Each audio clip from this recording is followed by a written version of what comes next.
suis Rossella Schneider-Malpangotti, naturopathe, psychopédagogue et consultante de métamédecine. Aujourd'hui, je vais te parler des langages des symptômes. C'est-à-dire de quelle manière les émotions qu'on vit et qu'on n'ose pas dévoiler ou bien qui restent un peu refoulées en nous peuvent se montrer grâce à des symptômes. Et je dis bien grâce à des symptômes parce que quand on apprend à comprendre le langage des symptômes, les symptômes ne sont plus la maladie qu'on doit éliminer, mais les symptômes deviennent le message de nos émotions. Et comme ça, on peut comprendre qu'est-ce qu'on vit à l'intérieur de nous et peut-être qu'on n'ose pas révéler aux autres. Pour parler aujourd'hui, je fais l'exemple du dos, mal au dos.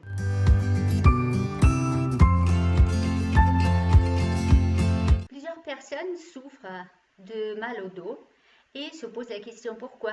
Alors on dit ah ouais parce que j'ai mal dormi, j'ai pris un coup de froid, j'ai porté des poids lourds et on trouve une excuse à l'extérieur.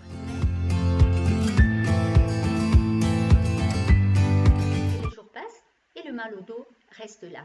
Pour quelle raison? Je peux parler directement parce que c'est le problème que j'avais dès l'âge de 18 ans. Je faisais des massages, des thérapies, tout ça, qui pouvaient alléger le symptôme, qui pouvaient soulager le symptôme, mais le mal au dos revenait tout le temps. Jusqu'au moment où j'ai connu la métamédecine et j'ai appris à comprendre le message du dos. Je vais aujourd'hui vous montrer comment est-ce qu'on peut lire les messages du corps à travers un symptôme.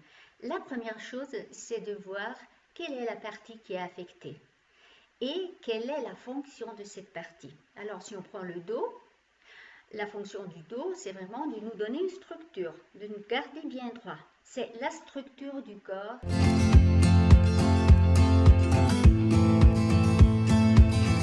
Après, on se pose la question, quelle est l'affection? De quelle manière le symptôme se manifeste? Ça peut être une inflammation, ça peut être une rigidité, et ça peut être une hernie par rapport au dos.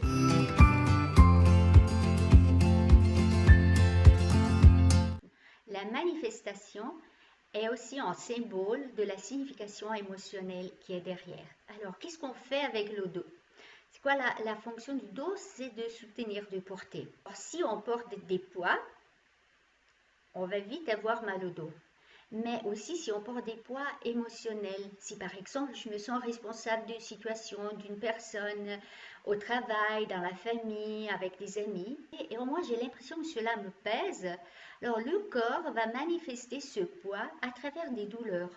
On fait des examens médicaux, on ne trouve rien, tout est correct, mais le mal est là. Bien sûr parce que c'est un mal émotionnel.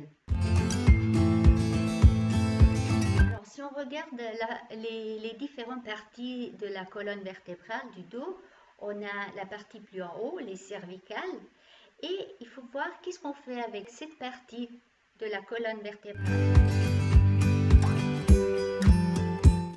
Les cervicales, c'est cette partie du dos qui nous permet de plier la tête en avant. Les cervicales sont aussi la partie plus en contact avec la tête, c'est-à-dire avec les pensées. Et aussi avec des capacités intellectuelles. Si j'éprouve un sentiment d'infériorité, par exemple au niveau intellectuel, se pourrait-il que ce sentiment se manifeste par une douleur à ce niveau-là? Ou bien encore, si j'ai l'impression de devoir tout le temps plier la tête comme ça en bas, et que cela me pèse, c'est-à-dire me plier devant la volonté de quelqu'un d'autre, ben, c'est possible que là, les cervicales aussi vont me montrer ce sentiment que j'ai. Si le symptôme se manifeste au niveau des vertèbres dorsales, qu'est-ce qu'il y a dans cette région? La région dorsale, c'est la région du cœur, des émotions, des affections. Les douleurs au niveau de la région dorsale peuvent être en relation avec les affects qu'on a ou en relation à des personnes vers lesquelles on a une affection. La partie lombaire, c'est la partie au niveau structurel aussi où les vertèbres sont très épaisses. La fonction des vertèbres lombaires, c'est de donner le soutien à toute la colonne et à la tête. Cette région est vraiment en relation avec le sentiment d'être soutenu ou de soutenir quelqu'un, d'avoir un support.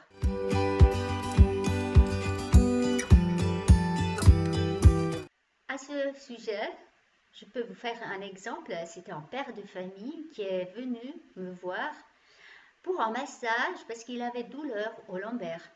Alors, dès qu'il est arrivé, il s'est assis pour faire l'anamnèse.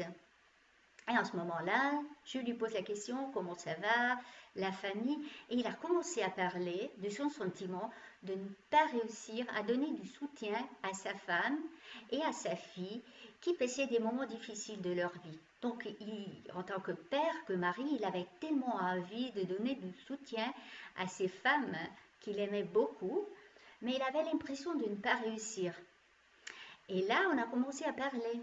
Et je l'ai essayé à voir que peut-être c'était des situations qui étaient utiles à sa femme et à sa fille pour grandir, pour apprendre des choses et qu'il n'en était pas du tout responsable, qu'il pouvait juste les aimer, juste être là, juste les comprendre, mais que l'expérience que ces deux personnes vivaient en ce moment-là, c'était des expériences qu'elles avaient à vivre.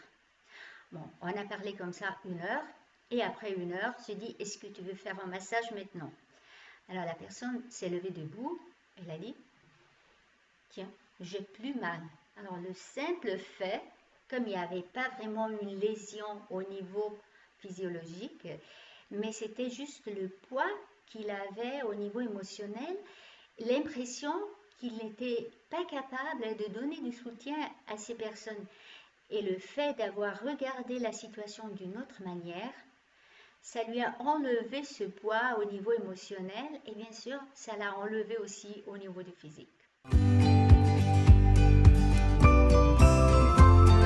La métamédecine, on procède pas à pas, on écoute l'histoire de la personne, on regarde la manifestation et puis pas à pas, on va retrouver l'émotion qui est à chaque fois une émotion personnelle, individuelle. On ne peut pas généraliser en métamédecine.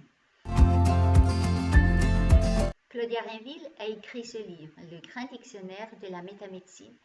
Dans ce livre, on peut aller regarder, on trouve 1500 symptômes qui sont répertoriés. Il y a aussi des questions que la personne peut poser à soi-même pour aller rechercher en elle-même quel était le sentiment, l'émotion vécue, de quelle manière elle l'a vécu, quelle était la situation qui a engendré ce sentiment, cette émotion, et avec l'accompagnement d'un consultant ou bien au cours du séminaire, la personne peut trouver des solutions pour que son corps arrête de lui parler à travers des symptômes.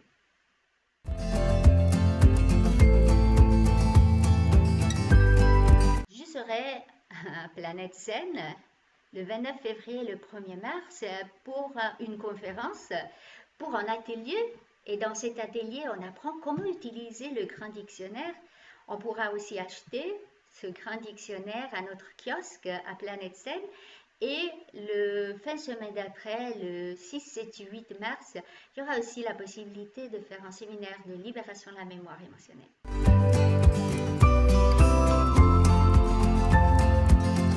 On vous attend au salon Planète Zen à Liège. Nous serons aussi disponibles pour des consultations individuelles. Et à la fin de la vidéo, vous trouvez les numéros de téléphone, les adresses pour avoir plus d'informations. À bientôt!